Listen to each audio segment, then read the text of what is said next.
So this is the hot cross bun of thoughts and feelings and behaviours. If you've had any CBT therapy, you may be familiar with this, and this shows us how our mind and body's reactions to stress can influence our behaviours and lead to us developing unhealthy lifestyles. So any situation that we find ourselves in, we will have a thought about it. We will think in a certain way. So the example that's given you is nobody likes me, or I always mess things up. Now, any thought we have, that will trigger an emotion or a feeling. So if somebody's thinking like that, they may feel sad, they may feel self-conscious, or they may feel anxious. And that happens in an instant. And any feeling or emotion that we get will show up in the body somewhere as a physical reaction, as we learned in the last module. So if you were feeling sad, self-conscious and anxious, so your bodily reaction may be feeling tense, you may be having palpitations, maybe feeling like drained and not having any energy. And those three things, they happen in an instant. So it's triggered by the amygdala and happens instantly. And it's our mind's way of helping to keep us safe. And these things all go on internally, and it doesn't feel very good, does it? It can make us feel really sort of unwell, can't it? And when we don't feel good on the inside, we look for something on the outside to make ourselves feel better. And at this point, we usually just react and look for something to soothe our emotions, to calm down those bodily reactions and make ourselves generally feel better. And for me, going back in the past, when I felt anxious, I always would feel it in two places, either in my stomach, and not as a feeling of running back and forth to the toilet or feeling sick, but I used to feel there was a ball in my stomach, and the more I'd think about the thing that made me anxious, I'd feel that ball actually tightening. And I'd also feel it in the tendons of my arms as well. And the way it would affect me is I'd feel like the tendons in my arms were being tightened. And my reaction to that was eating cake and biscuits. And the first time I ate cake and biscuits as an emotional sort of reaction, it was almost like that aha moment. I could feel everything sort of settling down. I could feel the tendons in my arms loosening. And what happens then when we do something once and it makes ourselves feel better, the next time we experience those feelings and those bodily reactions, we do the same thing, don't we? So they become our behaviours. And for me, my behaviour was two things: either eating sugar, or I'd take myself off to bed. And at certain times in my life when things were really, really stressful, if I took myself off to bed, I didn't have to think about things that were worrying me, and I became somebody that overslept. And we tend to, some of the behaviours that we do tend to either go to one extreme or another. So some people might not be able to sleep, some people might oversleep. And our behaviours might be things like withdrawing from other people, or even just stopping doing things that we enjoy.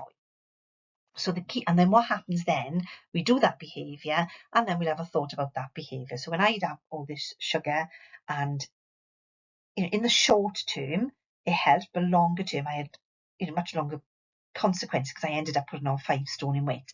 And then as I'm still eating the sugar and putting weight on, my thought then go to, oh, why did I have that? Why didn't I just go and meditate? And then I'd have feelings of guilt. And then this is when it becomes then a vicious circle. And then you go round and round and round this hot cross bun. And as you can see, going through the middle, you have a thought, you may notice the bodily sensations, you have the feelings, and then may do a behaviour to like soothe those emotions. And these can go round and round and back and forth. So is it any wonder why we can really, really struggle with these? But the key is about noticing, and what I tend to find, I notice the bodily reaction first. Your experience may be different. So because through mindfulness, I've got to know my bodily reactions to stress very, very well.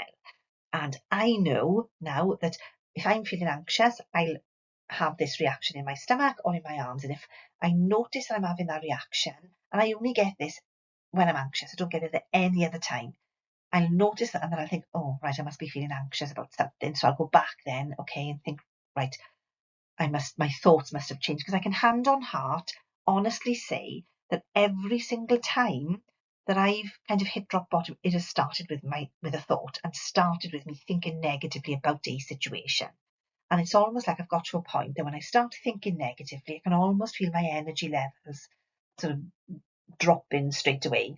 So when I notice I'm thinking negatively, then I can do something with those thoughts. I can either reframe them, or it might be a situation I can actually do something about, and that'll make me feel better about it. So this is really, really key to managing our mental health and well-being.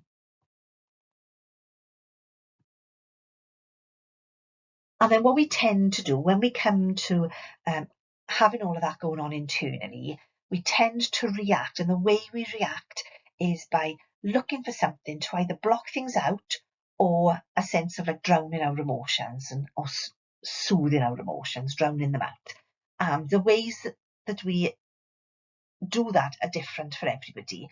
It might be that somebody might smoke more. It might be that somebody might have an extra glass of wine in the evenings.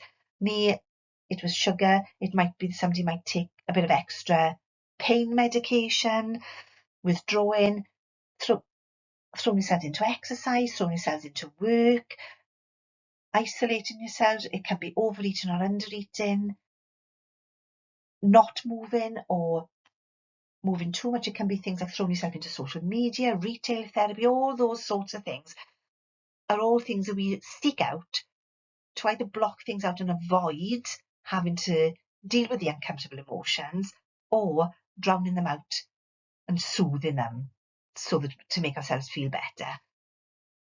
And I'm not here to sort of tell you not to have that extra glass of wine in the evenings, or that type of thing.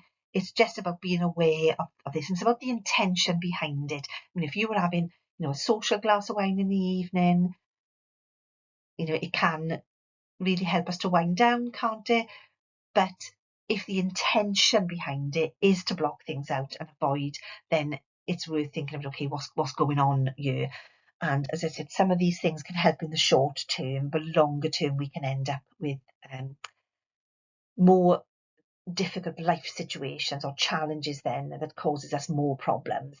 Can cause problems in our relationships, and it can cause problems in us perhaps being able to go to work, and then it becomes a spiral. Then it can spiral out to control, can't it?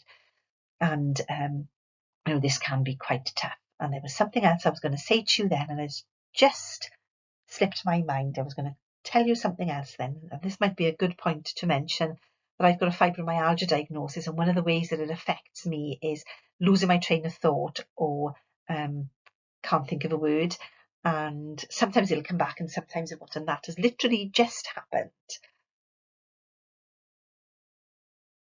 No, it's not coming back. Oh, yes it is. Yes it is. Some of the ways that we react might be things like that you might view as being quite positive, things like going to the gym, becoming active. And yes, that has a massive impact on our mental health and well-being. But if that then becomes addictive and we end up over-exercising, then it can become a problem. Throwing yourself into work can have positive consequences, but somebody can become a workaholic. Even things like reading, scrolling through social media. If we do anything to excess, or we underdo anything, that's when they can become a problem.